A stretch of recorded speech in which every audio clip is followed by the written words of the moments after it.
இயேசுவே உமக்கு நன்றி, இயேசுவே உமக்கு நன்றி, இயேசுவே உமக்கு நன்றி, இயேசுவே உம்மை துதிக்கிறோம். நல்லவரே உம்மை துதிக்கிறோம். சர்வ வல்லமையுள்ள தேவனே உம்மை துதிக்கிறோம். அதிசயங்களை செய்கிறவரே, அற்புதமான தெய்வமே உம்மை நன்றியோடு துதிக்கிறோம்.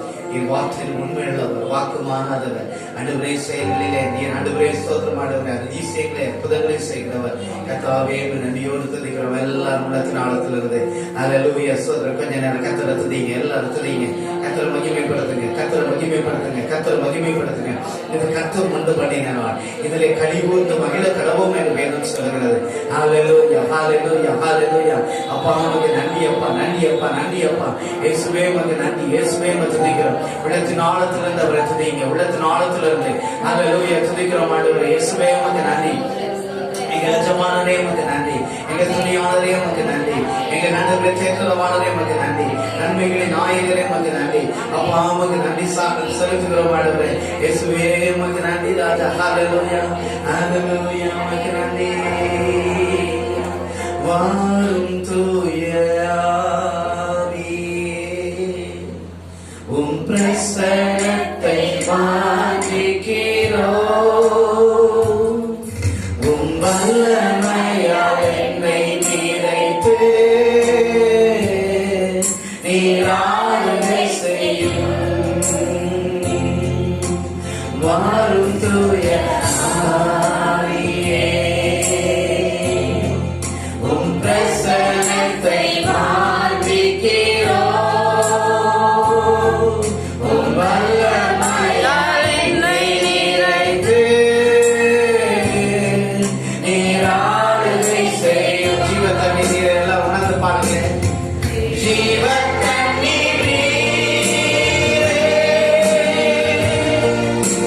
தாகம் தீர்க்கும் ஊற்று, ஆலோசனை கர்த்தரே, என்னை ஆளுகை செய்யும். ஜீவத்தண்ணி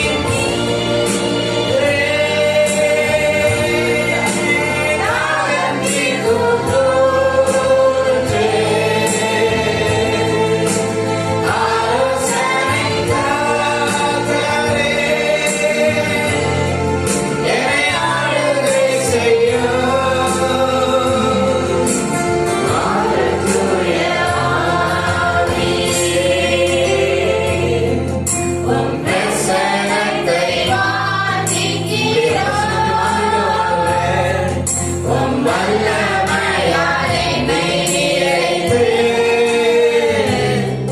நீர் ஆளுகை செய்யும். உம் வல்லமையால் என்னை நிறைத்து நீர் ஆளுகை செய்யும். ஆமென் ஆண்டவரே. இந்த காலை நேரத்தில் நம்முடைய பிள்ளைகளினாலே ஆண்டவரே, நம்முடைய பிள்ளைகள் ஒவ்வொருவரையும் நம்முடைய வல்லமையினால் அபிஷேகத்தினாலே நிறைத்து இது ஆளுகை செய்யும்படியாக நாங்கள் ஜெபிக்கிறோம். சந்திரஸ்ரம் என்பதாக வந்து ஆரம்ப ஜெபத்தை ஏறெடுக்க உங்களோடு கேட்கிறேன். ஸ்தோத்திரம். Thank you, Jesus. Hallelujah. Hallelujah. Thank you, Jesus. ஆவியானவரே, உமக்கு ஸ்தோத்திரம், ஸ்தோத்திரம், ஸ்தோத்திரம், ஸ்தோத்திரம் ஆண்டவரே. மகா கிருபையும் இரக்கமும் நடக்காமல் இந்த வேலைக்காக நன்றி செலுத்துகிறோம் ஆண்டவரே.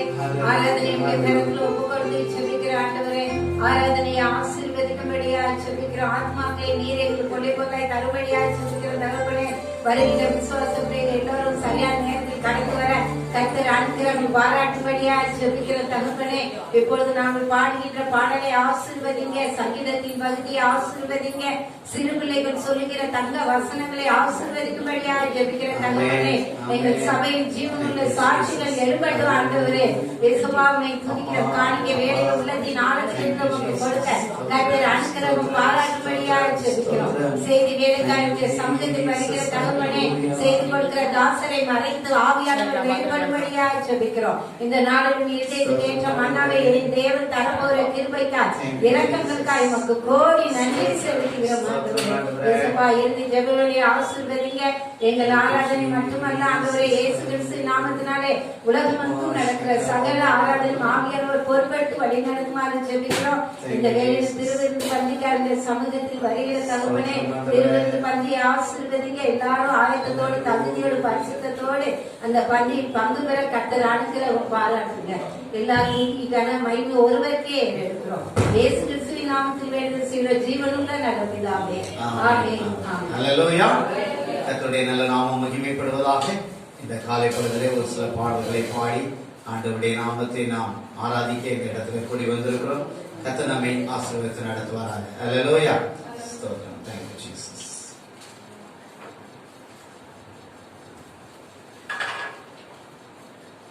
ஒரு சில பாடல்களை பாடி ஆண்டவருடைய நாமத்தை மேம்படுத்துவோம்.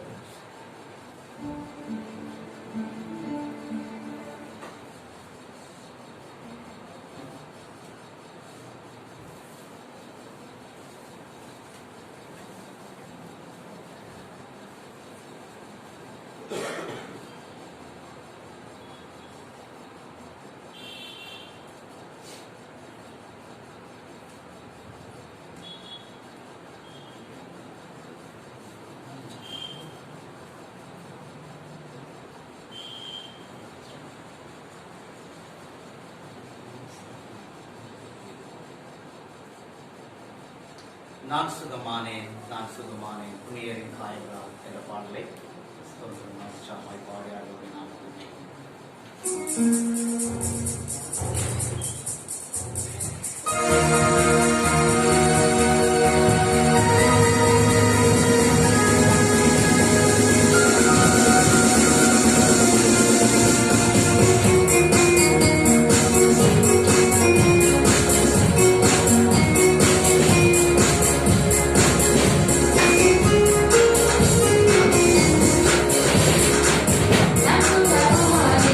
நான் சுகமானேன்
சுகமானேன், நான் சுகமானேன்.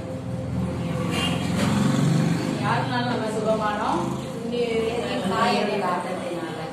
அந்த உணர்வோட நம்ம இன்னைக்கு ஆராதனையை பாடுவோம். அவருடைய சமூகத்துல அவருடைய ரத்தத்தினால் மாத்திரம்தான் நமக்கு என்ன உண்டு? விடுதலை உண்டு. அந்த விடுதலையோட நம்ம தேவனை ஆராதிப்போம். நாம் நிற்பதும் நிர்மூலமாகாதது ஆண்டவருடைய கிருபை. சொல்லுவோம், நான் உயிரோடு இருப்பது ஆண்டவருடைய கிருபை. ஆண்டவருடைய கிருபை இல்லாம நம்ம உயிர் வாழ முடியாது. எனவே பாடலை பாடி ஆண்டவருடைய நாமத்தை மேம்படுத்தும்.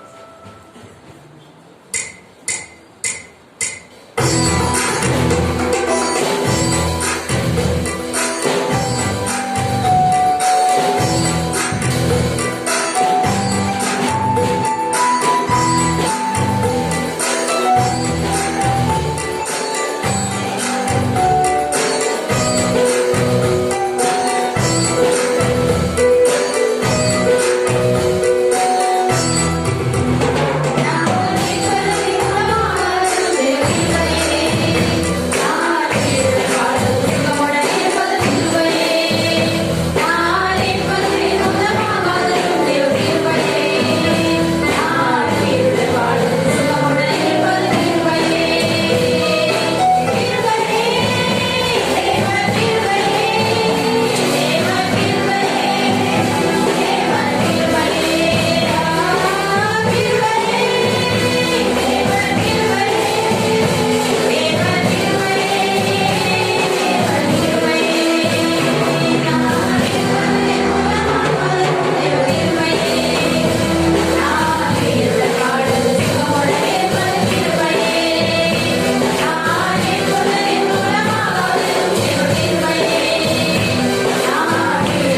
போதும் ஆண்டவரே.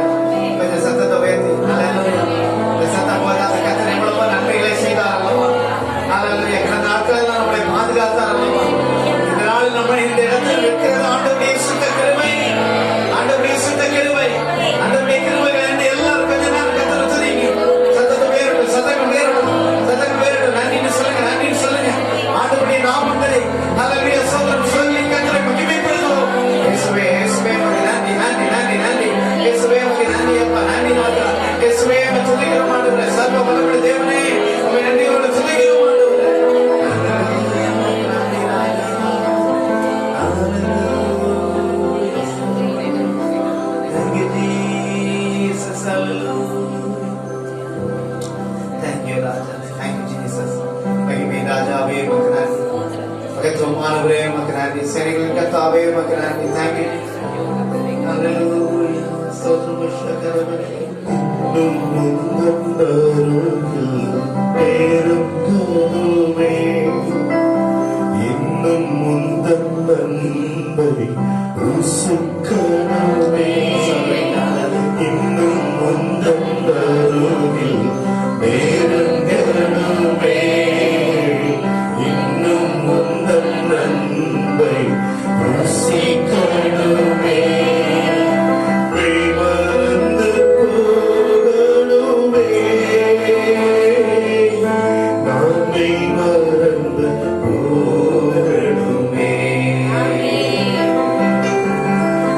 மறந்து போகணுமே, நாமை மறந்து போகணுமே.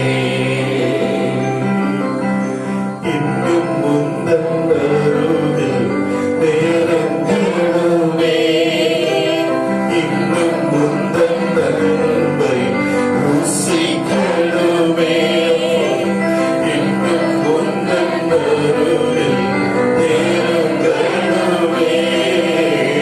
இன்னும் முந்தன் அன்பை ருசிக்கணுமே. மறந்து போகணுமே, நாமை மறந்து போகணுமே, மறந்து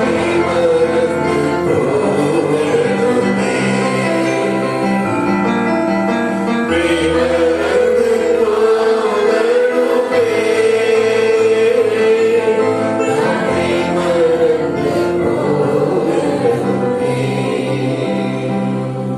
Thank you, Jesus. மறந்து போகணுமே, நாமே மறந்து போகணுமே. Thank you, Jesus. உபவாசம் என்பது ஸ்தோத்திரம் ஆண்டவரே. அப்பாவோட கூட வாசமாயிருப்பது. Hallelujah.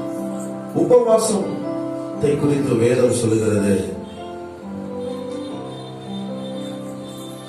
அவரோடு கூட ஒன்றரை கலந்திருப்பதுதான் உண்மையான உபவாசம். Thank you, Jesus.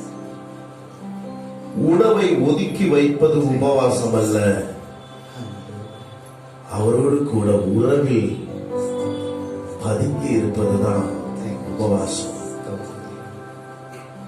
இந்த நேரத்துல நம்ம எல்லாரும் ஒரு காரியத்துக்காக இங்க கூடி வந்திருக்கோம். எதுக்கு தெரியுமா? நான் உங்களோடு உறவு வைத்துக் கொள்ளும்படி வந்திருக்கிறேன். ஏசப்பா, எத்தனை பேர் சொல்ல முடியும்? இயேசுவே, நான் உறவு வச்சுக்கிறதுக்கு தான் இங்க வந்திருக்கிறேன். இயேசுவுக்கு எனக்கு ஒரு உறவு வேணும். அவருக்குள்ள நான் கரைஞ்சு போயிடணும்.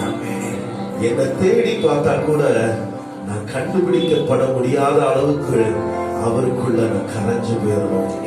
அந்த விருப்பம் உள்ளவங்க உங்க கைகளை உயர்த்தி கொண்டு அவர் பார்த்து அப்படியே சொல்லாத, நீங்க உங்க உறவுல நான் கரைந்து போக விரும்புறேன். சம்மா, கண்டுபிடிக்க முடியாதபடி கண்களுக்கு புலப்படாத எல்லைகளுக்குள்ள என் ஆத்துமா உமக்குள் கரைந்து போவதை நான் விரும்புகிறேன். சம்மா, ஒன்றோடு ஒன்று கரைந்து போவதை விரும்புகிறேன். இயேசுவுக்கு உங்களுக்கு வித்தியாசம் தெரியாதபடி உங்களை பார்ப்பவர்கள் இயேசுவையும், இயேசுவை பார்க்கும்போது உங்களையும் பார்க்கத்தக்கதாய் ஒருவரில் ஒருவர் ஒன்றரை கலந்து இருப்பதை, ஒன்றரை கரைந்து இருப்பதை நாடுகிறவர்கள் இந்த ஆராதனை நேரத்தில் அந்த உறவுக்காக நம்ம ஒன்றி அவரோடு கூட இந்த நேரத்தில் பேச ஆரம்பிப்போமா? மறந்து போ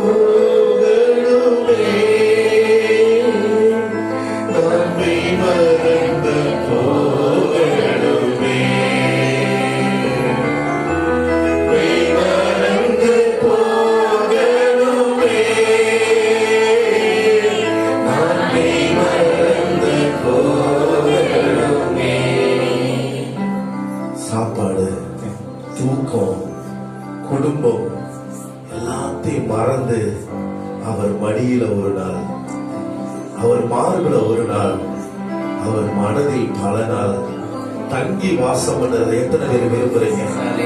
எனக்கு ஏசப்பா மடி வேணும், எனக்கு அவருடைய மார்பில சாட்சிக்கணும், எனக்கு அவரை முத்தம் செய்யணும், அவர் முத்தங்கள் எனக்கு வேணும்னு சொல்லி சொல்லலாமா?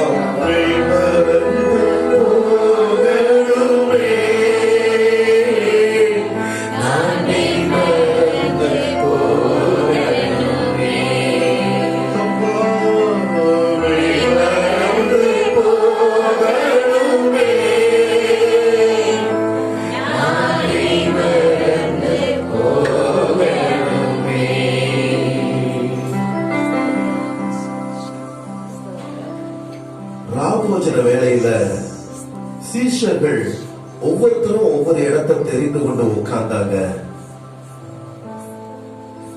எல்லாருக்கும் இயேசுவோடு கூட பந்தி இருக்கிற அனுபவம் இருந்தது. அதெல்லாம் மாற்று கருத்து கிடையாது. அவங்க எங்கெங்க உட்காரணுமோ அங்க உட்கார்ந்தாங்க. ஆனா ஒருத்தனுக்கு மட்டும் அதுல திருப்தியே வரல. நான் அவரை சார்ந்து கொண்டிருக்கிறத நான் விரும்புறதை பார்க்கிலும் அவர் மேல சாய்ந்து கொண்டிருக்கிறத தான் விரும்புறேன். நம்மள நிறைய பேர் இயேசுவை சார்ந்து கொண்டிருக்கிறோம், ஆனா அவர் மேல சாய்ந்து கொண்டிருக்கிற அந்த அனுபவம் எத்தனை பேருக்கு உண்டு? இன்னைக்கு கேட்போமா, ஏசப்பா நான் உங்களை இதுவரைக்கும் சார்ந்து இருந்தேன், ஆனா உங்க மேல சாய்ந்து கொண்டிருக்க விரும்புறேன். உங்க மேல சாயணும் போல இருக்கு ஏசப்பா, உங்க மேல சாய்ந்து கொண்டு இருக்கணும். அநேகர் ஓடி களைத்து போனவர்களா இருக்கிறீங்க. எல்லாவற்றிலும் வேலை செய்து தேடி களைத்தவர்களா இருக்கீங்க. உங்க களைப்பு தீரும்படி சாய்ந்து கொள்வதற்கு ஒரு இடம் இருக்கு. அது இயேசு கிறிஸ்துவின் மார்பு. இன்னும் முந்தன் மார்பில் சாயணுமே, இன்னும் முந்தன் முகத்தை பார்க்கணுமே, இன்னும் முந்தன் மார்பில் சாயணுமே, இன்னும் முந்தன் முகத்தை ரசிக்கணுமே, விமர்ந்து போகணுமே, நான் விமர்ந்து போகணுமே, விமர்ந்து போகணுமே, நான் விமர்ந்து போகணுமே. ஏதோ கை தட்டி ஆரவாரமா அந்நிய பாஷை பேசினாதான் நாம ஆராதிச்சிட்டோன்ற திருப்தி நமக்கு வருது இல்லையா? ஆனா நான் உங்களுக்கு சொல்றேன், ஆரவாரிக்கிறதுல ஆராதனை இல்ல, இருதயம் அமைதல் அடைவதில் தான் உண்மையான ஆராதனை இருக்கு. ஏன்னா பூமி அதிர்ச்சி வந்தது, மலைகள் கண்மலைகள் பெயர்ந்தது, புயல் காத்து வீசினது, அதுல எல்லாம் அப்பாவோட சத்தம் கேட்கல. மெல்லியதாய் ஒரு தென்றல் வீசியது, அதுலதான் எலியாவுக்கு தேவ சத்தம் கேட்டது. ஆரவரிக்கிறதுக்கு மத்தியில அப்பாவுடைய சத்தம் உனக்கு கேட்காது. நீ அமைதலாயிரு, அப்ப உனக்கு சத்தம் கேட்கும். இன்னும் முந்தன் மார்பில் சாயணுமே, இன்னும் முந்தன் முகத்தை ரசிக்கணுமே, இன்னும் முந்தன் மார்பில் சாயணுமே, இன்னும் முந்தன் முகத்தை ரசிக்கணுமே, விமர்ந்து போகணுமே,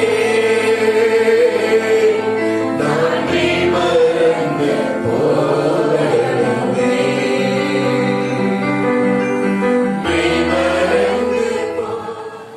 எல்லாரும் எடுத்துக்கொள்வோம். சங்கீதம் 115 நாம் மாறி மாறி வாசிக்கலாம். சங்கீதம் 115 743 பக்கத்திலே. எங்களுக்கு அல்ல கர்த்தாவே, எங்களுக்கு அல்ல, உமது கிருபை நிமித்தம் உமது சத்தியத்தின் நிமித்தம் உம்முடைய நாமத்திற்கே மகிமை வரப்படும். நம்முடைய தேவன் பரலோகத்தில் இருக்கிறார், தமக்கு சித்தமான யாவையும் செய்கிறார். அவைகளுக்கு வாயிருந்தும் பேசாது, அவைகளுக்கு கண்கள் இருந்தும் காணாது, அவைகளுக்கு கைகள் இருந்தும் தொடாது, அவைகள் கால்கள் இருந்தும் நடவாது, தங்கள் தொண்டையில் சத்தமிடவும் மாட்டாது. இஸ்ரவேலை கர்த்தரை நம்பு, அவரே அவர்களுக்கு துணையும் அவர்களுக்கு கேடகமாய் இருக்கிறார்.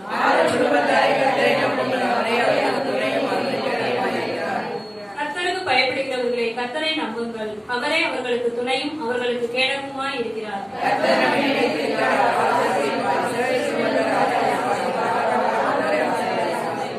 கர்த்தருக்கு பயப்படுகிற பெரியவரையும் சிறியவரையும் ஆசீர்வதிப்பார். வானத்தையும் பூமியும் படைத்த கர்த்தராலே நீங்கள் ஆசீர்வதிக்கப்பட்டவர்கள். மரித்தவர்கள் மௌனத்திலே இறங்கிற அனைவரும் கர்த்தரை துதியார்கள். ஆமென். ஹல்லேலூயா. இதுவரை கண்டதில்லை, காண்பதும் இல்லை, இயேசுவை போல அழகுள்ளோர் யாரும் இல்லை பூமியில்.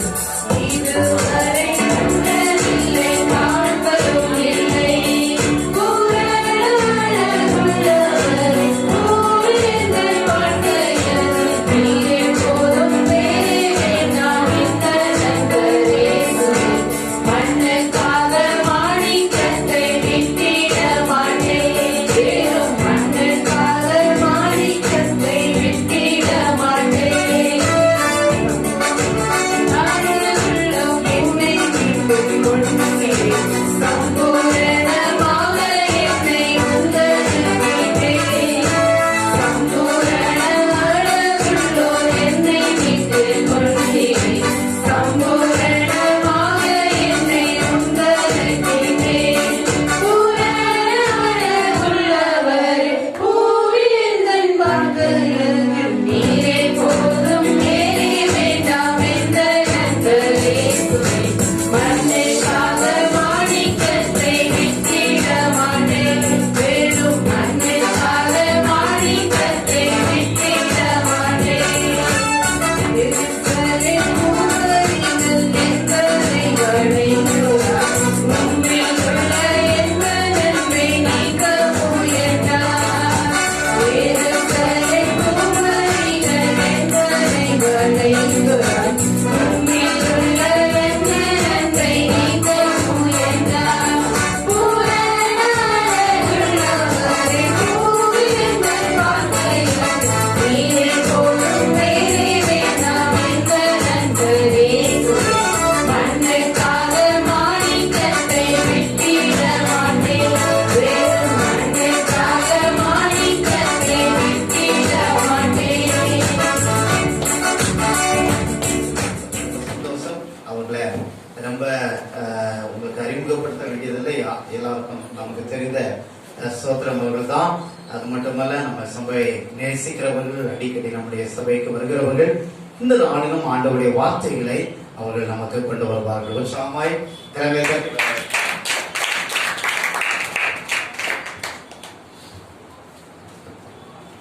ஹல்லேலூயா. சகல கனமும் துதியும் கர்த்தர் ஒருவருக்கே உண்டாயிருக்கிறது. Wow international. இந்த நாளிலும் கூட அப்பாவுடைய வார்த்தைக்கு நம்ம கடந்து செல்வதற்கு முன்னாடி சில காரியங்களை சொல்லும்படி தேவனால் ஏவப்பட்டபடினால நான் சில வசனங்களை பகிர்ந்து கொள்றேன். பாருங்க, சில வசனத்தினுடைய அந்த மகத்துவம், அந்த ஆழம் நமக்கு புரிஞ்சிருச்சுன்னா நம்மளுடைய வாழ்க்கையில சகலமே என்னவா மாறிடும்? நன்மையா மாறிடும். ஹல்லேலூயா. இப்போ சங்கீதம் 115:12 ஒரு வசனம் படிச்சீங்க. என்ன படிச்சீங்க?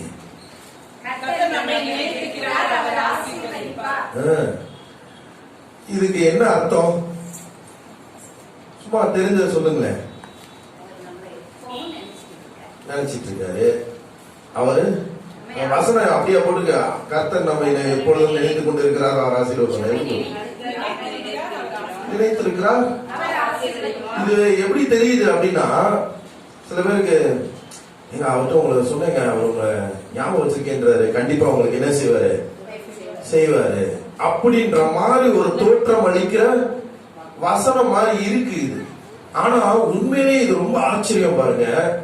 அவர் நினைப்பதே ஆசீர்வாதம். அதான் இல்லையா? நினைச்சதுக்கு அப்புறம் ஆசீர்வாதம் இல்ல, நினைப்பதே ஆசீர்வாதம். எப்ப நினைச்சிருக்கிறாரு அப்படின்னா நம்ம எல்லாரும் கண்ணை மூடிட்டு ஒரு வார்த்தையை சொல்லிடுவோம், எப்பயுமே நினைச்சுக்கிட்டு இருக்காரு அப்படின்னு சொல்லிடுவோம். ஆனா நான் திரும்பவும் அழுத்தி கேட்பேன், அதெல்லாம் சாக்கு போக்கு. எப்ப நினைச்சாரு அது மட்டும் சொல்லுங்க. எப்ப நினைச்சாரு? நினைத்து இருக்கிறார் அப்படின்னு இருக்கு. ஆல்ரெடி அவர் நினைச்சிட்டார். எப்ப நினைச்சாரு? பக்கத்துல பாத்தீங்களா? எப்ப நினைச்சாரு? ஏதோ சொல்றாங்கன்னு கேட்டுட்டு கிளம்பிட்டோம்ல, இப்படி எனக்கு பதில் கேட்டிருக்கோமா? உண்மை என்ன தெரியுமா? அவர் எப்ப நினைச்சிருக்காரு ஒரு சின்ன ஒரு உதாரணம் பார்க்கலாம். எரேமியா 1வது அதிகாரம் 5வது வசனம் நினைக்கிறேன். ஏன்னா இது செய்தி அல்ல. ஏன்னா இந்த மாசத்தினுடைய வாக்கு தத்தத்தினுடைய மகத்துவம் எவ்வளவு தூரம் இருக்கின்றது. அல்லேலூயா. எப்ப நினைச்சிருக்காரா? எப்ப அறிஞ்சிருக்கிறாரா? பக்கத்துல கிள்ளி சொல்லுங்க, உங்க அம்மா வயிற்றுல வர்றதுக்கு முன்னாடியே அவர் உன்னை என்ன செஞ்சிட்டாரு? நினைச்சிட்டாரு. அதனால பிறக்கும் போதே நீ ஆசீர்வாதமா தான் பிறந்திருக்கேன்னு சொல்லுங்க. அல்லேலூயா. ஏதோ இந்த மாசம் லாஸ்ட் மந்த் அவர் நினைச்சாரு, இந்த மாசம் நம்மள ஆசீர்வதிப்பாருன்றது அல்ல. தாயின் வயிற்றில் உருவாகும் முன்னமே உங்களை என்ன செஞ்சிருக்கிறாரு? அவர் அறிந்து வைத்திருக்கிறார், நினைத்து வைத்திருக்கிறார். எப்ப அவர் உங்களை பத்தி யோசிச்சாரோ, இன்னும் கொஞ்சம் ஆழமா சொல்லணும்னா, எப்ப உங்களை மனசுல நினைச்சாரோ அப்பதான் நீங்க கர்ப்பத்திலே பிறந்தீங்க. அல்லேலூயா. பக்கத்துல சொல்லுங்க, அவர் நினைச்சதுக்கு அப்புறம் தான் கர்ப்பத்துக்கே நீ வந்தேன்னு சொல்லுங்க. நமக்கு தெரியல பாருங்களேன். ஏதோ இனிமேல் தான் இட் வில் ஹேப்பன் நம்ம நினைச்சுக்கிட்டு இருக்கோம். இட்ஸ் ஆல்ரெடி எப்பயோ நடந்து முடிந்தது. இன்னும் ஒரு வார்த்தை இந்த வசனத்துக்கு ஆதாரமா சொல்லிட்டு நம்ம இன்றைக்கு செய்திக்குள்ள கடந்து போலாம். லட்சோதி லட்சம் அணுக்கள் ஒரு கர்ப்பப்பைக்கு முந்திக்கிட்டு இருக்குமா, மருத்துவம் அப்படிதான் சொல்லுது. அணுக்கள், பல அணுக்கள் அந்த கர்ப்பப்பையில போய் தங்குறதுக்கு என்ன செய்யுமா, அந்த கருமுட்டை அடையிறதுக்கு முந்திக்கிட்டு இருக்குமா. உங்களுக்கு சுய நினைவு, சுய பலன், கை காலு, இன்னைக்கு ஏதாவது ஒண்ணுனா கொஞ்சம் உங்க எஃபர்ட்டையும் போடுறீங்க இல்லையா? ஆனா அன்னைக்கு ஒரு அணுவா இருந்தீங்க பாருங்க, லட்சம் அணுக்கள்ல ஒரு அணுவா இருந்தீங்க பாருங்க, நீங்க ஒருவேளை பின்னாடி கூட நீந்திக்கிட்டு கடந்திருக்கலாம் அந்த கர்ப்பப்பையை அடைய முடியுமான்னு. கை காலு சுயநினைவு பலன் எதுவுமே இல்லாத போது, நீங்க ஒரு கண்ணுக்கு தெரியாத சின்ன அணுவா இருக்கும் போது உங்களுக்கு கை கொடுத்த கர்த்தர் இன்னைக்கு கை கொடுக்க மாட்டாரா? அந்த லட்சம் அணுக்களுக்குள்ள உங்களை அவர் என்ன செஞ்சாரு? நினைச்சு பார்த்தாரு. அத்தனை அணுக்களையும் பின்னாடி தள்ளி உங்களை தூக்கி கொண்டு போய் அந்த கருமுட்டையில கர்ப்பப்பையில தங்க பண்ணினார். இப்ப சொல்லுங்க, கர்த்தர் நம்மை நினைத்திருக்கிறார். எப்ப நினைச்சிருக்காருன்னா, தாயின் வயிற்றுல உருவாகும் முன்னமும் நினைச்சாரு. அந்த கர்ப்பப்பைக்காக பல லட்சம் அணுக்களோட போட்டி போட்டுக்கிட்டு இருக்கும் போதும் உங்களை நினைச்சு கொண்டு போய் என்ன செஞ்சாரு? அதுக்குள்ள வச்சு உங்களை ஒரு குழந்தைய உருவாக்கி வெளியே கொண்டு வந்தார். சொல்லுங்க, நீ பிறக்கும் போதே ஆசீர்வாதமா தான் பிறந்திருக்க. யார் என்ன சொன்னாலும் சரி, பக்கத்துல கிள்ளி கூட சொல்லுங்களேன், நீ பிறக்கும் போதே எப்படிதான் பிறந்திருக்க? ஏன்னா அவர் நினைச்சிட்டாரு ஒண்ணு. இதெல்லாம் நமக்கு தெரியாததுனால நம்மளே நம்மளை எப்படி பண்ணி வச்சிருக்கோம்? பயங்கரமா என்ன பண்ணி வச்சிருக்கோம்? டீக்ரேட் பண்ணிருக்கோம். நிறைய பேர்கிட்ட நான் பேசும்போது கேட்கிறேன், நீங்க எப்பேற்பட்டவங்க தெரியுமா? ஆடா போங்க பிரதர், வீட்டுல பார்க்க வருவாங்க, நீங்க எப்பேற்பட்டவங்க தெரியுமா, நீங்க தான் சொல்லிக்கணும் அப்படிம்பாங்க. காரணம் ஏன் அந்த மாதிரியான வார்த்தை வெளிப்படுது? அவங்க தன்னை பத்தி எப்படி நினைச்சிருக்காங்க? மிகவும் குறைவா மதிப்பிட்டு இருக்காங்க. ஹல்லேலூயா. நான் ஒன்னு சொல்லட்டுமா? இன்னைக்கு நம்ம தெரிந்து கொள்ள போற ஒரு செய்தியின் நிமித்தம் நாம யாருன்னு நமக்கு தெரிய போகுது. எத்தனை பேர் சந்தோஷப்படுறீங்க? உதாரணத்துக்கு பாருங்க, செய்தி எதுக்கு? வாரம் எதுக்கு செய்தி? எல்லாம் ஒரு போர்ஷன் முடிச்சு ஒருத்தர் மைக்க பிடிச்சு வாழு பேசி முடிச்சுட்டு போயிடுறாரு. நம்மளும் அதை கேட்டுட்டு எந்திரிச்சு போயிடுறோம். அதனால என்ன பிரயோஜனம்? செய்தி எதுக்கு? செய்தின்ற பிரசங்க பகுதி எதுக்கு? யாராவது சொல்லுங்க பார்க்கலாம். ஒரு 2-3 பாயிண்டாவது வர வேணாமா நேரம்? அதான் ஏன் கேட்கணும்? ஏன் அதுதான் நீங்க வசனமா பாட்டா எல்லாம் பாடுறீங்க, எல்லாம் செய்றீங்க. பிரசங்கம்னு ஒரு தனியா ஏன் எதுக்கு இருக்கு? பிரசங்கம்னு எதுக்கு இருக்குன்னு தெரியாமலே இத்தனை வருஷம் நம்ம கடந்துட்டோம் இல்லையா? ஆமா. எதுக்குன்னா அப்பதான் தேவன் நம்மிடத்துல பேசுறத எடுத்து கொண்டு போய் நம்ம வாழ்க்கையில பயன்படுத்தி பார்க்கறதுக்காக தான் பிரசங்கம். அல்லேலூயா. இந்த சமையல் குறிப்பெல்லாம் சும்மா எழுதி கொடுத்துட்டாலே என்ன செஞ்சலாம்? இப்ப கடுகு போடுங்க, இப்ப மிளகு போடுங்க, ஒரு பேப்பர்ல எழுதி கொடுத்தாலே போதுமானதுதான். ஆனா ஏன் அது ஒருத்தர் நின்னு சொல்லிக்கிட்டே செய்யறாங்க? ஏன் அந்த சமையலை செஞ்சு காட்டுறாங்க? உங்களுக்கு மனசுல என்ன செய்யணும்? ஆழமா பதியணும். அப்பதான் நீங்க அதே மாதிரி போய் என்ன செய்ய முடியும்? செய்ய முடியும். அல்லேலூயா. நீங்க என்ன இங்க கேட்கிறீங்களோ அதை போய் வாழ்க்கையில அபியாசப்படுத்தும் பொழுது அது நிறைவேறுகிற ஒன்றா இருக்கு. இல்லைன்னா அது வெறும் பொழுதுபோக்கா ஒரு நேரத்தை கழிச்சுட்டு போன மாதிரி இருக்கும். இன்னையில இருந்து ஒரு உறுதி எடுப்போமா, நான் எதை கேட்கிறேனோ அதை என் வாழ்க்கையில பயன்படுத்தி பார்ப்பேன். அல்லேலூயா. இன்றைக்கு நமக்கான காலையில் கர்த்தருடைய அன்பின் ஆழத்தை குறித்து நாங்க பார்த்தோம். அதே மாதிரி இப்போ நமக்கு பார்க்க போற ஒன்று என்னன்னா ஆபிரகாமின் ஆசீர்வாதங்கள். அல்லேலூயா. ஆபிரகாமின் ஆசீர்வாதங்கள். வேதம் சொல்லுகிறது ஆபிரகாம் மிகப்பெரிய சீமானாய் இருந்தான் அப்படின்னு வேதத்துல எழுதியிருக்கு. அப்போ இந்த வசனத்துக்கு ஆதாரமா இந்த விஷயத்துக்கு ஆதாரமான ஒரு வசனம் எடுத்துக்கலாம். கலாத்தியர் 3வது அதிகாரம் 14வது வசனம். ஆபிரகாமுக்கு உண்டான ஆசீர்வாதம் கிறிஸ்து இயேசுவினால் புறஜாதிகளுக்கு. அங்க ஆசீர்வாதங்கள் போட்டிருக்கால், ஆசீர்வாதம் போட்டிருக்கால். ஆசீர்வாதம் அதை நோட் பண்ணணும். எல்லாரும் கையில நீங்க பேனா கொடுத்திருக்கல பாஸ்டர், அப்படி புள்ளி வச்சுக்கோங்க. ஆபிரகாமுக்கு கொடுக்கப்பட்டிருக்கிற ஆசீர்வாதம் கிறிஸ்து இயேசுவினால் புறஜாதிகளுக்கு வரும்படியாகவும் ஆவி குறித்து சொல்லப்பட்ட வாக்குத்தத்தத்தை நாம் விசுவாசத்தினால் பெரும்படியாகவும் இப்படி ஆயிற்று. ஹல்லேலூயா.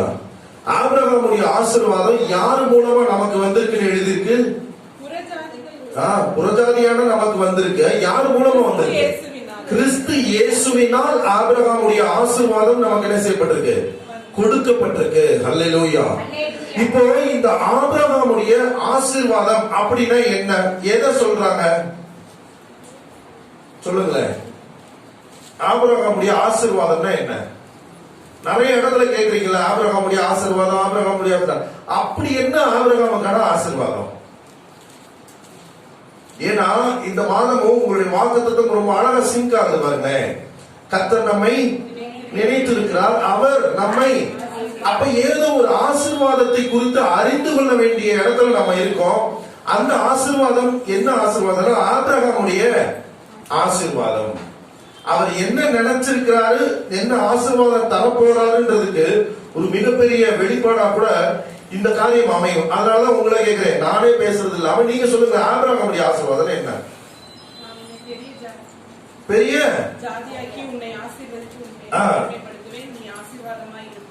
வசனத்தை அடிச்சிட்டாங்க பாருங்க.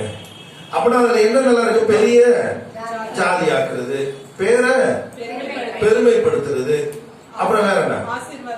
அது ஆசீர்வாதமா இருக்கு. ரைட், இது ஒரு சூப்பர். வேற யாராவது ஒருத்தர் பதில் சொன்னாங்கன்னா அவங்களை என்கரேஜ் பண்ணுவாங்க, கிளாப் பண்ணலாமா? ஏன்னா உண்மையே தைரியமா சொல்லணுமே, அது ரொம்ப முக்கியம். இப்போ இந்த இடத்துல நான் மட்டும் பேசல, இப்ப அந்த சிஸ்டர் என்ன செஞ்சிருக்காங்க? பிரசங்கத்துல பங்கெடுத்திருக்கிறாங்க. கர்த்தர் அவர் மூலமா என்ன செஞ்சிருக்காங்க? பேசியிருக்காங்க. ரைட், ஆபிரகாமுடைய ஆசீர்வாதம். வேற யாராவது? நம்மளே பார்க்கலாம். பாருங்க, எல்லாரும் பொதுவா எல்லா இடத்துலயும் நான் அநேக இந்த காரியங்களை இப்படி பிரசங்கிக்கிறத நான் கேட்கும் பொழுது இதுதான் ஆபிரகாமுடைய ஆசீர்வாதமான அப்பாவுடைய சமூகத்துல கேட்ட பொழுது அவர் சொன்னாரு, இல்ல, ஏதோ ஆபிரகாம் ஆடு மாடுகளை உடைய பெரிய சீமானாய் இருந்தான் அப்படின்னு சொல்லி எழுதப்பட்டிருக்குது. அப்ப எல்லாரும் என்ன சொல்றாங்க, ஆபிரகாமுடைய ஆசீர்வாதம்னா அவனுக்கு மிகப்பெரிய ஆடு மாடுகள் அப்படின்னு சொத்துக்கள்லாம் இருந்தது. இந்த ஆசீர்வாதம் யாருக்கு வருது? கிறிஸ்து இயேசு மூலமா நமக்கு வருது அப்படின்னு பிரசங்கம் பண்றாங்க. நான் எப்பயுமே ஒன்னே ஒண்ணு சொல்லுவேன், கர்த்தர் காசை பொறுப்படுத்துகிறவரே அல்ல. அல்லேலூயா. ஒரு உதாரணத்துக்கு பாருங்க, நல்லா கவனிங்க. பணத்துக்காக உங்களை அவர் சோதிக்கிறார்னா ஏசப்பா எதை பெருசா நினைச்சிட்டாருன்னு அர்த்தம் இல்லங்க. உங்களுக்கு பணம் நாளைக்கு ஒரு பெரிய தொகையை கொடுக்கறதுக்காக இன்னைக்கு ஒரு சோதனையை அவர் செய்யறாருன்னு சொல்றேன்னு வச்சுக்கோங்க. அப்ப ஏசப்பா இந்த பூமியில எதை அல்டிமேட்டா உங்களுக்கு வச்சிருக்காருன்னு அர்த்தம், பணத்தை அல்டிமேட்டா வச்சிருக்காருன்னு அர்த்தம். ஏசப்பா என்னைக்காவது பணத்தை பொருட்டா நினைப்பாரா? அல்லேலூயா. நான் உங்களுக்கு ஒண்ணு சொல்றேன், பணத்தை கொடுக்கறதுக்காக உங்களை சோதிக்க மாட்டாரு. வேணா பணத்தை கொடுத்துட்டு வேணா சோதிப்பாரு. இந்த பணம் வந்ததுக்கு அப்புறம் என் பிள்ளை சரியா இருக்கான்னு பாப்பாரு. கவனிங்க, வெறும் பொருளாதார ஆசீர்வாதத்தை ஆபிரகாமின் ஆசீர்வாதம் சொல்லுவோம்னா, நம்ம ஊர்ல இயேசு கிறிஸ்துவை அறியாதவர்களே பெரிய பெரிய கோடீஸ்வரர்களா இருக்காங்க. இன்னும் சொல்ல போனா கிறிஸ்துவை அறியாதவங்க, கிறிஸ்துவை ஏற்றுக்கொள்ளாதவங்க எல்லாம் லட்சம் கோடி வச்சிருக்காங்க. அந்த பேங்க் பேலன்ஸ் எல்லாம் நம்மளால என்ன செய்ய முடியாது, கணக்கிடவே முடியாது. சரி, அதுதான் அப்படின்னு பார்த்தா சாதாரணமா நம்ம ஊர்ல சாராயம் வைக்கிறவனுக்கு கூட என்ன இருக்கு, 4 வீடு 3 கார் இருக்கு. அப்ப இதெல்லாம் ஆபிரகாமின் ஆசீர்வாதம் கணக்காகுமா? பக்கத்துல பார்த்து சொல்லுங்க, காசு பணத்தை ஆபிரகாமின் ஆசீர்வாதம் கிடையாது. காசு பணம் அதை விட வேற ஒண்ணு இருக்கு. அல்லேலூயா. பணத்தை விட பலம் வாய்ந்த ஒன்று இருக்கு, அதுதான் ஆபிரகாமின் ஆசீர்வாதமாய் மாறியது. அதுதான் இந்த நாளிலும் செய்திக்கு பிற்பாடு உங்களுக்கும் எனக்கும் கொடுக்கப்பட போகிறது. அல்லேலூயா. ஆபிரகாம் தன்னுடைய வாழ்க்கையில எல்லாம் இருந்துச்சு. பொதுவா பாருங்க, ஆசீர்வாதம்னா இன்னைக்கு சபையை எதை குறிச்சு பேசுது அப்படின்னா எனக்கு ரொம்ப வருத்தமான ஒரு விஷயம். எல்லா இடத்துலயும் இன்னைக்கு ஆசீர்வாதம் ஆசீர்வாதம் பேசிட்டு இருக்காங்க. அதுவே பெரிய பக்கவாதம் மாதிரி ஆகி போச்சு.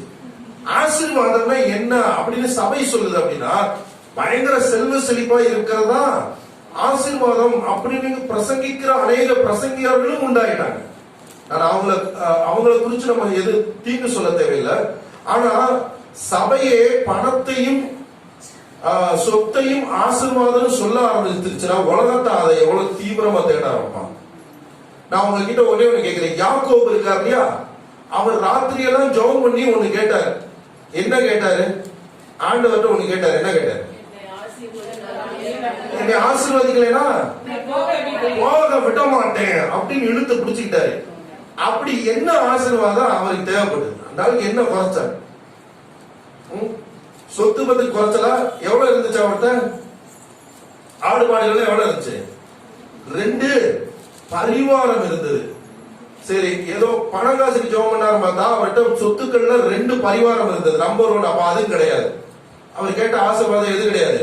சொத்து கிடையாது. ஏன்னா அவர்கிட்ட நிறைய இருந்துச்சு, நிறைய ஆடு மாடுகள் இருந்துச்சு, வேலைக்காரர்கள் வேலைக்காரிகள்லாம் இருந்தாங்க. ரைட், அங்கேயும் முடிஞ்சிச்சு. கல்யாணம் பண்ணணும், அதான் ஆசீர்வாதம் கேட்டாரா? யாக்கோவுக்கு எத்தனை மனைவிகள்? நியாயமா பார்த்தா அந்த பதறி இருக்கணும். கல்யாணத்துக்கு கேட்டாருன்னா அவருக்கு மனைவிகள் எத்தனை இருந்துச்சு? சரி, குழந்தை தான் ஆசீர்வாதம்னா அவருக்கு எத்தனை பிள்ளைகள் இருந்தாங்க? யார் கரெக்டா சொல்றீங்க பார்க்கலாம். எத்தனைங்க? 13. கரெக்ட் சிஸ்டர், தைரியமா சொல்லுங்க. நிறைய பேர் 12 13 பெண் குழந்தையை சேர்த்து. சோ 13 குழந்தைகள் இருந்தாங்க. அப்போ ஆசீர்வாதம்ன்ற லிஸ்ட்ல சொத்து இல்ல, திருமணம் இல்ல, வேற என்ன இல்ல, பிள்ளைகள் இல்ல. அப்புறம் என்ன ஆசீர்வாதம் தேவைப்பட்டுச்சு விடிகிற வரைக்கும்? அவரு அதைத்தான் பார்த்துதானே சண்டையை போட்டுட்டு இருந்தாரு. பார்க்கிறதும் என்ன இல்ல, பார்த்துட்டாரு. பார்த்ததுக்கு அப்புறம் தான் சொல்றாரு, நான் நீங்க என்னை ஆசீர்வதிக்கலன்னு நான் உங்களை விட மாட்டேன். அல்லேலூயா. நல்லா கவனிங்க, ஆசீர்வாதத்துக்கு அர்த்தம் தெரியாம நாம இத்தனை நாளா என்ன செஞ்சுட்டு இருக்கோம்? இப்ப கூட கர்த்தர் நம்ம நினைத்திருக்கிறார், நம்ம ஆசீர்வாதம் ஓகே டன், இன்னைக்கு வேற மாதிரி எங்கேயோ என்ன செய்ய போகுது, புதையல் கிடைக்க போகுதுன்ற மனப்பான்மைக்கு நம்மளை உருவாக்கிட்டாங்க. நான் சொல்றேன், பொருட்களும் சம்பத்துகளும் ஒரு நாள் ஒளிந்து போகும். ஒளிந்து போகாத ஒன்று இருக்கிறது, அதுதான் நித்திய ஆசீர்வாதமாக இருக்கு. அதுதான் நமக்கு கொடுக்கப்படும்படியா நாம இன்னைக்கு அழைக்கப்பட்டிருக்கோம். ஆபிரகாமை குறித்து நம்ம பார்க்கிற எல்லா இடத்துலயும் அவனை எந்த விதமான காரியத்துல அப்பா அவனுக்கு நன்மை செய்தான்னு பார்க்கணும். எடுத்துக்கொள்வோம் 2 நாளாகமம் 20வது அதிகாரம் 7வது வசனம். எது ஆசீர்வாதம் நம்ம பார்க்க போறோம். எங்கள் தேவனாகிய நீர் உம்முடைய ஜனமாகிய இஸ்ரவேலுக்கு முன்பாக இந்த தேசத்து குடிகளை துரத்திவிட்டு இதை உம்முடைய சிநேகிதனாகிய ஆபிரகாமுடைய சந்ததிக்கு என்றென்றைக்கும் என்னங்க போட்டிருக்கு?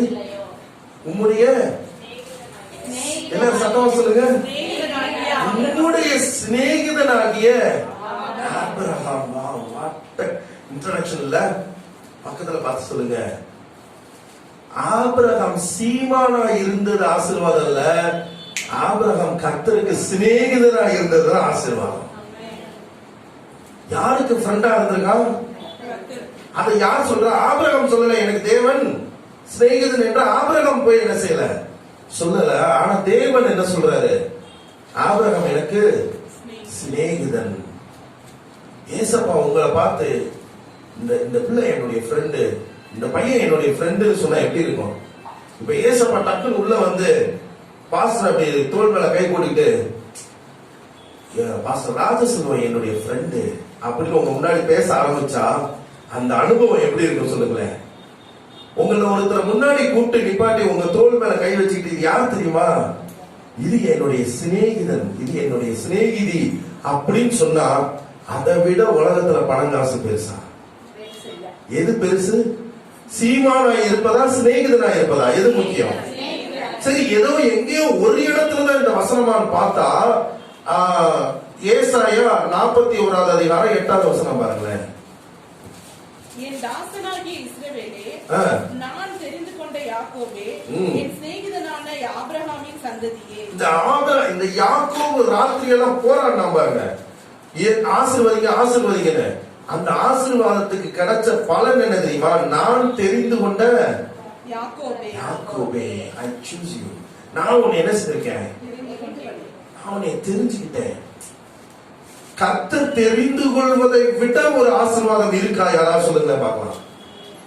ரோல்ஸ் ராய்ஸ் காரே கொண்டு வந்து வாசல்ல நிப்பாட்டினாலும் எதுதான் முக்கியம்? ராஜாவாகிய இயேசு கிறிஸ்துவுடைய சிநேகிதம். ஓகே, அந்த வசனத்தை தொடர்ந்து வாசிக்கலாம். அந்த 8வது வசனம் வாசிங்க. நான் பூமியின் கடையாந்திரங்களில் இருந்து உன்னை எடுத்து அதன் எல்லைகளில் இருந்து அழைத்து வந்து, நீ என் தாசன், நான் உன்னை தெரிந்து கொண்டேன், நான் உன்னை வெறுத்து விடவில்லை என்று சொன்னேன். இல்ல, அந்த 8வது வசனம் திருப்பி வாசிங்க. என் தாசனாகிய இஸ்ரவேலே, நான் தெரிந்து கொண்ட யாக்கோபே, என் சிநேகிதனான ஆபிரகாமின் சந்ததியே. என்ன அடையாளப்படுத்துறாரு அந்த சந்ததிக்கு? என் சிநேகிதனான ஆபிரகாமின் சந்ததியே. என் ஃப்ரெண்டுடைய சந்ததி பாரு. அல்லேலூயா. உங்கள எத்தனை பேர் சொல்றீங்க? இப்ப கூட உங்க கைகளை உயர்த்தி கேளுங்க, நான் சீமானா இருக்கிறத விட உங்களுக்கு சிநேகிதனா இருக்க விரும்புறேன் ஏசப்பா. ஏன் தெரியுமா? ஏனோக்கு அப்பாவுடைய வார்த்தையை அப்படி கேட்கிறவனா இருந்தபடினால ஒரு நாள் அப்பா அவனோட பேசிக்கிட்டே என்ன செஞ்சாரு இருந்தார். விளையாட்டா ஒரு விஷயம் சொல்லுவாங்க, நான் கேள்விப்பட்டிருக்கேன். ஆனா அது உண்மையா அது தெரியாது நமக்கு. இது ஒரு ரொம்ப விளையாட்டா சொல்லுவாங்க, ஆனா ரொம்ப நல்லா இருக்கும். எப்பயுமே ஏனோக்கு 7ஆம் தலைமுறையில இந்த ஏனோக்கு கர்த்தரோடு என்ன செஞ்சிருந்தா? சஞ்சரித்து கொண்டிருந்தா அப்படின்னு எழுதியிருக்கு. அப்ப ஒரு தடவை கர்த்தரும் ஏனோக்கும் அப்படியே பேசிக்கிட்டே நடந்து போனாங்களாம். பேசிக்கிட்டே போறாங்க. ஒரு பர்டிகுலர் டைம் வந்தோடனே ஏனோக்கு மாத்திரம், ஆஹா ஆண்டவரே, நம்ம ரொம்ப தூரம் போயிட்டோம், வந்துட்டோமே, என் வீடு ரொம்ப தூரம் இருக்கே அப்படின்னு சொல்லும்போது ஆண்டவர் சொன்னாரா, பரவாயில்லப்பா, என் வீடு பக்கத்துல இருக்கு, வான்னு கூப்பிட்டு போயிட்டாரு. அல்லேலூயா. உன் வீட்டுக்கு போக ரொம்ப தூரம் இருக்குல்ல, பேசிக்கிட்டே வந்துட்டோம், அப்படியே பேசிக்கிட்டே என் வீட்டுக்கு போகணும். அவர் நேசிக்கிறவர். உங்களுக்கு ஒண்ணு தெரியுமா? அவர் மனசு விட்டு பேசுறதுக்கு ஒரு உறவை தேடிக்கிட்டு இருக்காரு. இன்னைக்கு உங்களை பார்த்து சொல்றாரு, என் பிள்ளை மட்டும் என்கிட்ட உட்கார்ந்தா போதும், நான் அது கூட கொஞ்சம் மனசு விட்டு பேச ஆசைப்படுறேன். இப்படி கர்த்தர் உங்களோட சிநேகிதம் பண்ணுவதற்கு உங்களை எத்தனை பேரை விட்டு கொடுக்கிற தயாரா இருக்கீங்க? ஆபிரகாமின் ஆசீர்வாதம் என்பது சீமானாய் இருப்பதல்ல, சிநேகிதனாய் இருப்பது. ஓகே, அப்ப கர்த்தர் ஆபிரகாமை என்னன்னு கூப்பிட்டாரு? சிநேகிதன் கூப்பிட்டாரு. ஆனா கலாத்தியர் 3:14 என்ன எழுதியிருக்கு? ஆபிரகாமின் ஆசீர்வாதம் கிறிஸ்து இயேசுவின் மூலமா புறஜாதியாகிய நமக்கு வரும்படியாக எழுதியிருக்கு. அப்ப இந்த ஃப்ரெண்ட்ஷிப் இருக்கு இல்லையா, இந்த சிநேகிதன் அப்படின்ற அந்த உறவு இருக்கு இல்லையா, அது ஆபிரகாமுக்கு கொடுக்கப்பட்டிருந்தா நமக்கும் கொடுக்கப்பட்டிருக்கணுமா இல்லையா? யார் மூலமா கொடுக்கப்படணும்? இயேசு கிறிஸ்து மூலமா கொடுக்கப்படணும். அப்ப இது வெறும் வசனமான்னு பார்த்தா கிடையாதுங்க. இது வந்ததுக்கும் ஒரு ஆதார வசனம் நமக்கு உண்டு. எங்க இருக்குன்னா, யோவான் எழுதின சுவிசேஷம் 15வது அதிகாரம் 13வது வசனத்துல வாசிக்கலாம். 13ல இருந்து 15 வரைக்கும் வாசிக்கலாம். ஒருவன் தன் சிநேகிதருக்காக ஜீவனை கொடுக்கிற அன்பிலும் அதிக அன்பு ஒருவரிடத்திலும் இல்லை. நான் உங்களுக்கு கற்பிக்கிற யாவும் நீங்கள் செய்வீர்களானால் சிநேகிதராய் இருப்பீர்கள். என்னவா இருப்பீங்க? சிநேகிதராய் இருப்பீர்கள். இனி நான் உங்களை, இதுதான் ரொம்ப முக்கியமானது, இனி நான் உங்களை ஊழியக்காரன் என்று சொல்கிறதில்லை. ஊழியக்காரன் தன் எஜமான் செய்கிறதை அறிய மாட்டான். நான் உங்களை சிநேகிதர் என்றேன். அல்லேலூயா. ஏனெனில் என் பிதாவினிடத்தில் நான் கேள்விப்பட்ட எல்லாவற்றையும் உங்களுக்கு அறிவித்தேன். ஆமென். பாருங்க, இனி நான் உங்களை என்னன்னு சொல்ல மாட்டேன், ஊழியர்கள் சொல்ல மாட்டேன். நிறைய பேருக்கு ஊழியக்காரங்க அப்ப பாஸ்டர், அப்புறம் என்னது இவாஞ்சலிஸ்ட், இவங்க தான் ஊழியக்காரங்களா தெரியுறாங்க. ஆனா உண்மையிலேயே யார் ஊழியக்காரங்க அப்படின்னு கேட்டா, இயேசு கிறிஸ்துவை அறிந்த உடனே நீங்க என்னவா ஆயிடுறீங்க? அவருக்கு என்னவா மாறுறீங்க? என்னங்க அப்படியே எழுதிருக்கு இல்ல, டாபிக்ல இருக்கிறதுனால நம்ம சொல்றோம். நீங்க ஏசப்பாவை ஏத்துக்கிட்டோன்னே நீங்க அவருக்கு யாரா மாறிடுறீங்க? அங்க சத்தமா சீஷர்களா மாறிடுறாங்க. ஹல்லேலூயா. சீஷர்களா மாறுறீங்க. சீஷரா யாரெல்லாம் மாறினீங்களோ அவங்களாம் ஊழியக்காரர்கள் என்று அங்கீகரிக்கப்படுகிறீர்கள். அப்ப ஊழியக்காரரா இருக்கிற உங்களை பார்த்து டவுட்டா இருக்குல்ல, சீஷரா மாறணும்ன்ற வசனம் எது இருக்கானு? மத்தேயு எத்தனாவது? 28:19. ஆகையால் நீங்கள் புறப்பட்டு போய் சகல ஜாதிகளையும் சீஷராக்கி, என்ன எழுதிருக்கு? சகல ஜாதிகளையும் சீஷராக்கி பிதா குமாரன் பரிசுத்த ஆவியின் நாமத்தினாலே அவர்களுக்கு ஞானஸ்தானம் கொடுத்து. அல்லேலூயா. யாரெல்லாம் ஞானஸ்தானம் வாங்கியிருக்கீங்க? நீங்க ஞானஸ்தானம் வாங்குறதுக்கு முன்னாடியே என்னவா இருக்கீங்கன்னு அர்த்தம்? சீஷர் ஆயிட்டீங்கன்னு அர்த்தம். அல்லேலூயா. சீஷர்கள் தான் பின்னாட்கள்ல ஊழியக்காரர்களா எல்லா இடத்துலயும் போய் என்ன செஞ்சாங்க? ஊழியம் செஞ்சாங்க. அப்ப நீங்க சீஷர்கள்ன்றது உண்மைனா ஊழியக்காரர்களாவும் அங்கீகரிக்கப்பட்டிருக்கீங்க.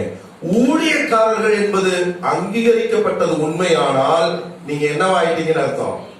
சிநேகிதர் ஆயிட்டீங்கன்னு அர்த்தம். ஹல்லேலூயா. பக்கத்துல கைய குலுக்கி சொல்லுங்க, நீங்க ஏசப்பாவுடைய ஃப்ரெண்டா இருக்கீங்கன்னு சொல்லுங்க. அதாவது சிநேகிதன் அப்படின்றது சாதாரண உறவு அல்ல. அதுக்கு இன்னொரு அடையாளம் என்ன அவரே சொல்றாருன்னா, சிநேகிதருக்காக தன் ஜீவனை கொடுக்கிற அன்பை பார்க்கிறோம். வேற ஒண்ணுமே கிடையாது. சொல்லிட்டு அவருடைய ஃப்ரெண்ட்ஸ்க்காக என்ன செஞ்சிருக்காரு? சிலுவையில போய் ஜீவனை கொடுத்தாரு. அல்லேலூயா. அவர் என்னைக்கு சிலுவையில ஜீவனை கொடுத்தாரோ அன்னைக்கே சிநேகிதருக்காக தன்னுடைய உயிரை கொடுத்தாருன்னு அர்த்தம். அவர் அன்பு சிநேகிதனுடைய அன்பாய் நமக்கு வெளிப்பட்டு இருக்கிறது. அந்த சிநேகிதனுக்கு அவர் என்னெல்லாம் செஞ்சாரு அப்படின்றதுக்கு அப்புறம் வர்றதுதான் என்னது? ஆடுகள் மாடுகள். அவன் வயது முதிர்ந்த பொழுது கூட ஆபிரகாமுக்கு என்ன வந்தது? 100 வயசுல கூட என்ன பிறந்தது? அதெல்லாம் எதன் அடிப்படையில நடந்ததுன்னா, சிநேகிதனுக்கு செய்யற அந்த நன்மையின் அடிப்படையில நடந்தது. அல்லேலூயா. இந்த மாசம் உங்களுக்கு எப்படி ஆசீர்வாதம் வரும் தெரியுமா? நீங்க ஆசீர்வாதம் எதை மையப்படுத்துறீங்கன்னா, உங்களுக்கு கிடைக்க வேண்டிய பொருளாதாரமா இருக்கலாம், இல்ல குடும்ப சூழலா இருக்கலாம், தொழில் சம்பந்தமா இருக்கலாம், ஏதோ உங்க தேவைகளை நிறைவுபடுத்துவதுதான் என்னது? ஆசீர்வாதம். நீங்க அதை மையப்படுத்தாம, ஏசப்பா எனக்கு சிநேகிதனா இருக்காரு, இந்த தேதியை போட்டு நீங்க எழுதிக்கலாமா? இயேசு எனக்கு சிநேகிதன்னு தன்னுடைய பிரசங்கத்து மூலமா என்ன செஞ்சிருக்கிறாரு, சொல்லி கொடுத்துட்டாரு. எந்த சூழ்நிலை வந்தாலும் உங்க வீட்டுல போய் நீங்க என்னன்னு கேட்க போறீங்க, எப்படி கிளைம் பண்ணுவீங்க? ஏசப்பா நீங்க சொல்லி இருக்கீங்க, நீங்க எனக்கு என்னவா இருக்கீங்கன்னு. ஒரு ஃப்ரெண்டு கைவிடலாமா? வாங்க ஹெல்ப் பண்ண கேட்டு பாருங்க, அடுத்த நிமிஷம் தானா நடக்கும். மத்தவங்க ஓடி வர்றதுக்கு முன்னாடி யார் ஓடி வருவா? உங்களுக்காக உயிரை கொடுத்து உயிர் தெழுந்த தோழன் ஓடி வருவார். இதுதான் உண்மையான ஆபிரகாமின் ஆசீர்வாதம். இயேசு கிறிஸ்து நம்மளை பார்த்து என்னைக்கு நான் உங்களை ஊழியக்காரன் சொல்லாம உங்களை என்னன்னு சொல்லுவேன், சிநேகிதன் அப்படின்னு சொல்லுவேன்னு சொல்லிட்டாரோ அன்னைக்கே ஆபிரகாமுடைய ஆசீர்வாதம் புறஜாதியான நமக்கு என்ன செய்யப்பட்டது, கொடுக்கப்பட்டது. அல்லேலூயா. நீங்க இப்போ ஒரு வித்தியாசமா ஒரு ஜெபம் பண்ண போறீங்க. பக்கத்துல இருக்கவங்க மேல கையை வச்சுட்டு, ஆண்டவரே இவங்களை உங்க சிநேகிதர் ஆக்குனதுக்காக நன்றியும் முதல் கொஞ்சம் ஜெபம் பண்ண போறோம். உங்க பக்கத்துல இருக்கவங்க மேல கையை வச்சு அவங்கள சொல்லுங்க, இவரை உங்களுக்கு சிநேகிதர் நான் மாத்தினதுக்காக நன்றி ஆண்டவரே. அவங்க எப்படி இருக்கட்டும், அவங்க பாவின்னு உலகம் சொல்லலாம், ஒண்ணு வேலைக்காக வந்தவன் சொல்லலாம்.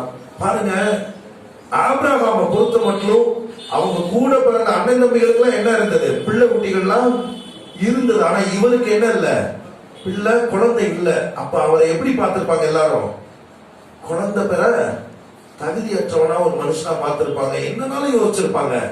ஆனா அப்பா அவனை தகுதியற்றவனா பார்க்கல, அவனை ஒரு சந்ததியா பார்த்தாரு. காரணம் என்ன, அவனை ஒரு சிநேகிதனா பார்த்தாரு. அவர் அழகான தேவன். உங்க தகுதியை பார்த்து உங்களை சிநேகிதனை ஏத்துக்கல, அவர் உங்க கூட பேசணும்னு ஆசைப்பட்டு அந்த உறவை உங்ககிட்ட கேட்கிறாரு. நீங்க மனசு விட்டு நான் அந்த உறவை உங்களுக்கு நான் தரேன் ஏசப்பான்னு எத்தனை பேர் சொல்றீங்களோ அவங்க அத்தனை பேர் அப்படியே பக்கத்துல கை வச்சு சொல்லுங்க, இவங்களை இன்னைக்கு சிநேகிதன் ஆக்கிட்டீங்க, நன்றி ஏசப்பா. ஜோமணி அவங்களுக்காக ஸ்தோத்திரம் பண்ணுங்க. பக்கத்துல இருக்காங்க, ஆண்டவரே பாஸ்டர் ராஜசெல்வத்தை நீங்க சிநேகிதன் ஆக்கினதுக்காக நன்றி ஏசப்பா. ஒரு சிநேகிதனை போல நேசிக்கிறீங்க ஏசப்பா. இந்த இடத்துல ஒரு ஃப்ரெண்டு கூட நீங்க இருக்கீங்க. இந்த சர்ச்சை கொடுத்து இந்த இடத்துல எல்லா இடத்துலயும் உங்க மகளுக்கு நீங்க உதவி செஞ்சதுக்கு காரணம் நீங்க அவரை ஃப்ரெண்டா, நீங்க ஒரு சிநேகிதனா நேசிக்கிறீங்க. அடுத்து உங்க கைகளை உயர்த்தி சொல்லுங்க, என்னைய சிநேகிதனா ஏத்துக்கிட்டதுக்காக நன்றி இயேசுவே. சொல்லுமா, என்னைய சிநேகிதனா அப்படியே சொல்லி ஜெபம் பண்ணிட்டேன். ஜெபம் பண்ணுங்க. உங்க மனசை விட்டு ஜெபம் பண்ணுங்க. அது எவ்வளவு பெரிய உறவு தெரியுமா? புரிஞ்சுக்கிட்டீங்கன்னா உங்களுக்கு தெரியும் எவ்வளவு பெரிய ஆசீர்வாதம். இன்னைக்கு இந்த ஆசீர்வாதம் உங்களுக்கு வெளிப்படுத்தப்பட்டிருக்கே. நீங்க சீமானா இருக்கிறத விட சிநேகிதர்களா இருக்கிறதா முக்கியம். அப்படியே கொஞ்சம் கண்களை மூடி அப்படியே அவர் ஸ்தோத்திரம் பண்ணுங்க. ஸ்தோத்திரம் பண்ணிக்கிட்டே இருங்க. ஹல்லேலூயா, ஹல்லேலூயா, ஹல்லேலூயா, ஹல்லேலூயா. அப்படியே ஸ்தோத்திரம் பண்ணிக்கிட்டே இருங்க. அப்படியே துதிச்சுக்கிட்டே இருங்க.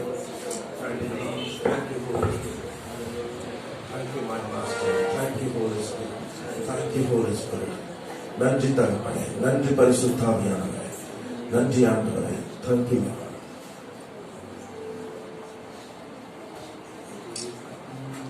நான் சிநேகிதனாயிட்டேன்ற சந்தோஷம் எத்தனை பேருக்கு? அவருக்கு சிநேகிதியா இருக்கேன், அவருடைய சிநேகிதனா இருக்கேன். அதெல்லாம் அப்படியே அந்த சந்தோஷத்தோட எழுந்து நிற்கலாமா?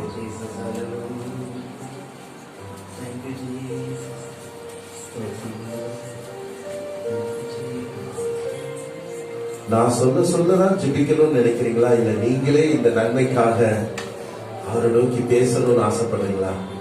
இன்னும் உங்க சிநேகிதன்கிட்ட பேசுறதுக்கு தடை என்ன இருக்கு? உங்க சிநேகிதன் அவர் சொல்லிட்டாரே, அவர்கிட்ட பேச ஆரம்பிங்க. உங்க சிநேகிதன்கிட்ட பேசுறதுல உங்களுக்கு என்ன கூச்ச வேண்டி இருக்கு? உங்க சிநேகிதன்கிட்ட பேசுறதுல உங்களுக்கு என்ன தயக்க வேண்டியது இருக்கு? இங்க அந்த சிநேகிதத்தை அனுபவிக்கலைன்னா நீங்க வீட்டுல போய் அதை எப்படி அபியாசப்படுத்துவீங்க?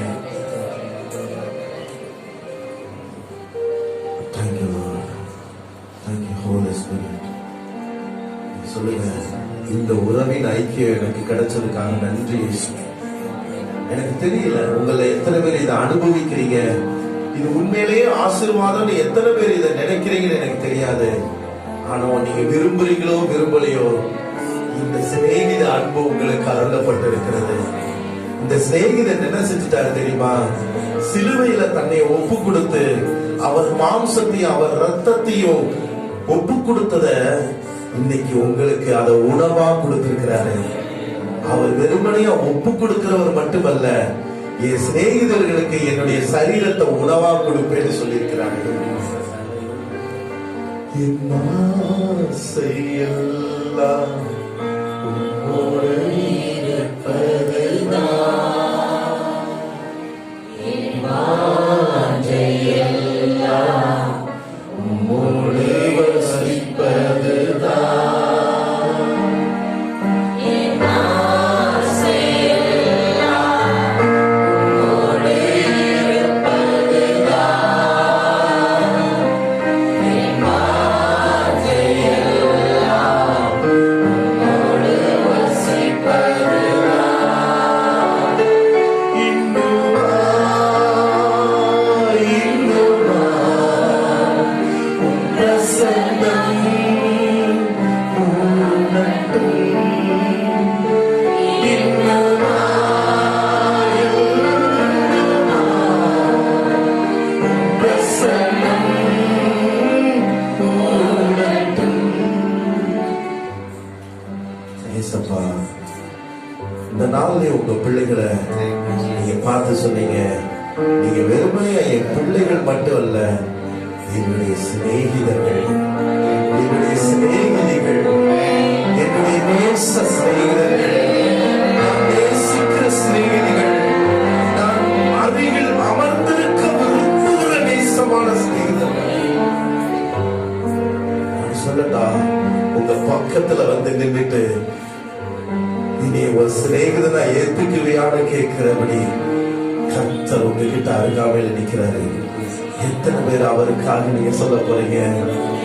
நான் உங்க ஃப்ரெண்டு சப்பா, நான் உங்க சிநேகிதிய சப்பா. இந்த சிநேகிதன் பாத்திரங்களும் போது கூட உங்களை விட மாட்டாரு, நீங்க துணி துவைக்கும் போது கூட உங்களை விட மாட்டாரு, நீங்க வேலைகள் செய்யும் போது உங்களை விட மாட்டாரு. எல்லா நேரத்திலும் இந்த ஃப்ரெண்டு உங்க உயிரோட கலந்து உங்களுக்குள்ள ஒன்னா இருந்து பேசிக்கிட்டே இருக்க விரும்புகிற சிநேகிதனா இருக்கிறாரு. இந்த சிநேகிதனோட நீங்க இணைந்திருப்பது தானே அந்த வாழ்க்கையில பெரிய சந்தோஷம். இன்னுமா இன்னுமா உம் பிரசன்னம்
பார்த்து சொன்னாரு, நீ எழுந்து கால் எங்கெல்லாம் நடக்க முடியுமோ போய் நடப்பா, நீ எங்கெல்லாம் நடக்கிறியோ அந்த இடத்தெல்லாம் நான் உனக்கு எழுதி வச்சிருந்தேன். நீ எங்கெல்லாம் போய் நிக்கிறியோ அதெல்லாம் உனக்கு சொந்தமாக்கிறப்பா. இந்த சிநேகிதன் என்ன தெரியுமா செய்வாரு? நிலத்தை கொடுக்கிறவர் மட்டுமல்ல, ஒரு காலகட்டத்துல தன்னையே அவருக்கு கொடுத்துட்டாரே. நான் உனக்கு தான்பான்னு சொல்லி உங்களுக்கும் எனக்கும் தன்னையே கொடுத்துட்டாரே. நீங்க நிறைய அவர்கிட்ட கேக்குறீங்க, அவர்கிட்ட கொடுப்பதற்கு இனி ஒன்றும் இல்லை.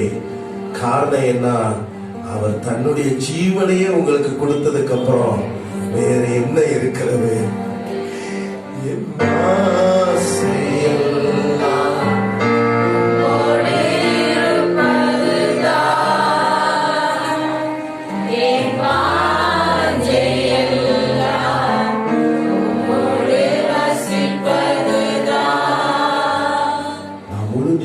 ஒரு காரியத்துல உறுதியா இருக்கேன்.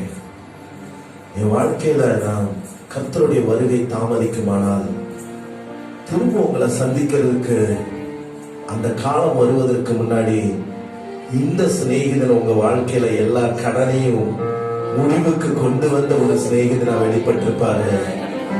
இந்த சிநேகிதன் உங்க வாழ்க்கையில இருக்கிற எல்லா துயரங்களையும் நீக்கி போட்ட ஒரு சிநேகிதனா இருக்கிறாரு. உங்க துக்கத்தை சந்தோஷமாய் மாற்றின சிநேகிதனா உங்க கூட இருப்பாரு. இவர் உங்களுடைய சகல நன்மைகளையும் உங்களுக்கு தந்து உங்களை திருப்தியாக்குகிற ஒரு சிநேகிதனா இருப்பாரு. நான் விசுவாசிக்கிறேன், இந்த சிநேகிதன் உங்களை ஒரு நிலையான இடத்திலே தனக்கு ஒரு வீட்டை கட்டி அதிலே அவரை ஆராதிக்கும்படியாக உங்களை நிலைப்படுத்துகிற ஒரு சிநேகிதனா இருப்பாரு. எல்லாரும் தன்னுடைய ஆலயத்திற்கு நீதியின் தேவன் அப்படியெல்லாம் பெயரிடுறாங்க. ஆனா உங்களுடைய ஆலயம் எப்படி அறியப்படும்னா, இது சிநேகிதனின் வீடு என்று அறியப்படும். அதுக்குள்ள வரவங்க எல்லாம் ஏசப்பாவுடைய ஃப்ரெண்டா ஃபீல் பண்ணுவாங்க. இது சிநேகிதனின் வீடு, இது சிநேகித நேசத்தை கொண்டு வரும் வீடு. உள்ளே நுழைகிற யாவரும் சிநேகித அன்பை அனுபவிப்பார்கள். ஒருத்தர் கையை இறுக கோர்த்துக் கொள்வோமா?